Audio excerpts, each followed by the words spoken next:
Hello there, everyone, and welcome to CaptureChat. CaptureChat is always brought to you by Rode Microphones.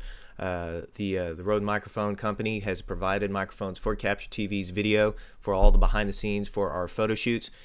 Even with, I got my NT USB microphone for this CaptureChat podcast here.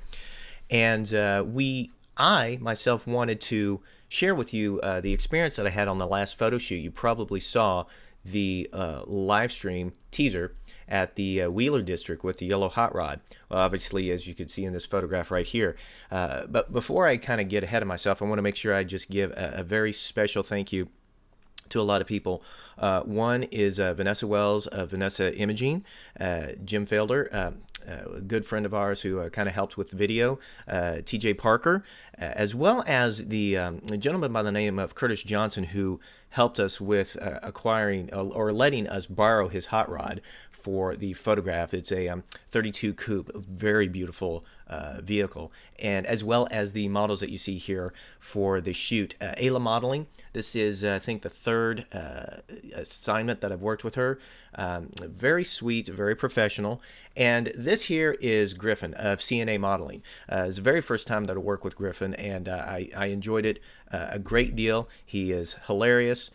He is very easy to work with, and I definitely will want to work with him for future projects. So, but anyway, this assignment here was primarily to showcase the Fuji XT camera with the use of the Photox triggers. Especially, I was using the Aries triggers for the Indra 500 as well as the Photox Metros.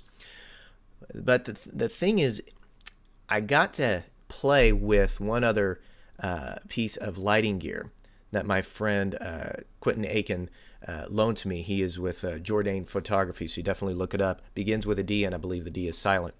But he had what's called Lume Cubes. And these are great little small compact LEDs that a lot of people use for, say, their GoPros they attach to their drones.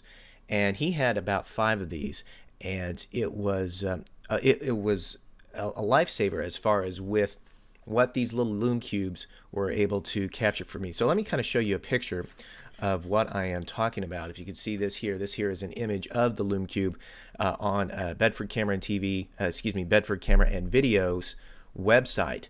And you can get these in packs of 1 or 2.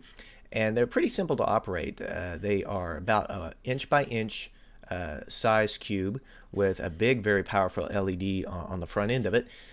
But 2 basic buttons. You just have your on button that allows you to adjust the output of the light for video. Then you also have the second button, which activates the Wi-Fi Bluetooth capability, which gives you so much control with the app. You can get into that in a later video. And it also activates the optic sensor. So if you use these for an actual studio shoot for pictures, it'll fire just like a regular slave flash. But the way that I had these placed, I really couldn't use them as a strobe, so we just activated the LED for continuous lighting like a video. And you can again, you can get these on Bedford Camera and Video's website. They sell them in single packs as well as double packs, and definitely want to check it out there, as well as checking out coming up pretty soon. A big shout out to their Photo Expo, August 11th and 12th. They have wonderful speakers, and one of my one of the people that I truly admire with Nikon, Corey Rich. He is a very talented Nikon ambassador for the side of video. I mean, he's a great photographer, but he does a lot of video work, and it's just astounding. And some of the tricks that he does, I still want to pull them aside and ask them, how did you do that? But anyway, before I just kind of lose myself as far as with that little rant, so let's take a quick look at this image. So this is a great example of what the Lume Cubes can do, because this is a wonderful little image, and if you can take a look at the cabin of the hot rod, it's pretty dark, okay? The first couple of shoots that we did just to kind of get things going before we lost a lot of this beautiful blue light golden hour lighting in the background, we set the lights up, Mitros is on this side, the Indra with the beauty dish is on this side, and we just kind of lit them up, and it was a great shot. This unedited, all of these images are unedited, and it is just astounding with what the Fuji X-T2 camera can do just in camera, and so far very, very impressed. Anyway, here is the next shot that we took with the Lume Cubes. And Lume Cubes, I don't know if it's Lumes plural or Lume singular, but 5 of these Lume Cubes, and we've kind of placed them around the hot rod here, and some of them are quite obvious. One is we placed one back here behind the tire just to kind of help with a little separation of the tire and the ground, and I've also placed one behind this tire to light up the engine. Placed another one on the other side of this tire to kind of again light up the engine a little bit, because again this is an open engine. The light can kind of actually shine through on the chrome.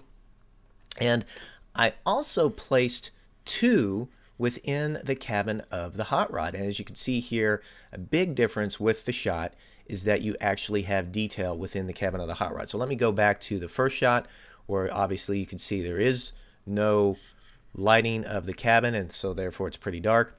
But adding just 2 of these Lume Cubes, you could kind of see nice little detail that we had within the bed of the hot rod itself. So they came in really, really handy to try to at least help us get some detail. And let me kind of move on here again to show that this next shot with just Griff, we did not turn them on. As you can see, there's just absolutely nothing within the cabin there that you can see detail-wise.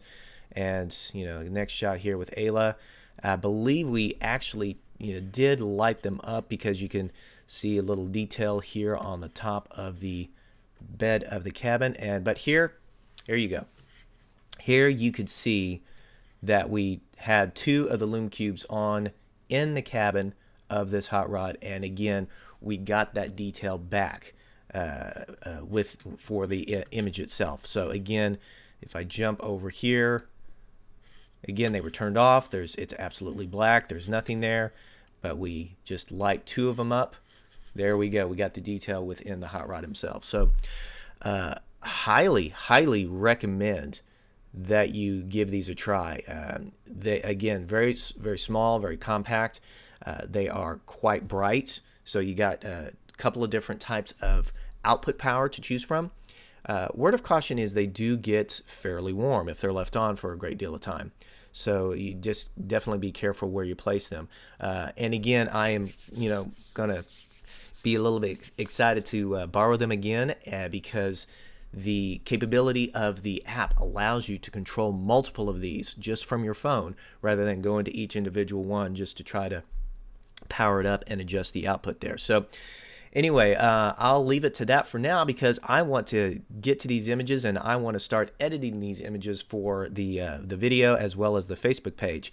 Until then, again, I want to say again a big thank you for everybody who was there to help out for the shoot. And we'll definitely put a notice on Facebook page, and the video will be posted on the Facebook page as well as the YouTube channel here probably in the next couple of weeks. Until then, everybody, enjoy your day, and happy shooting.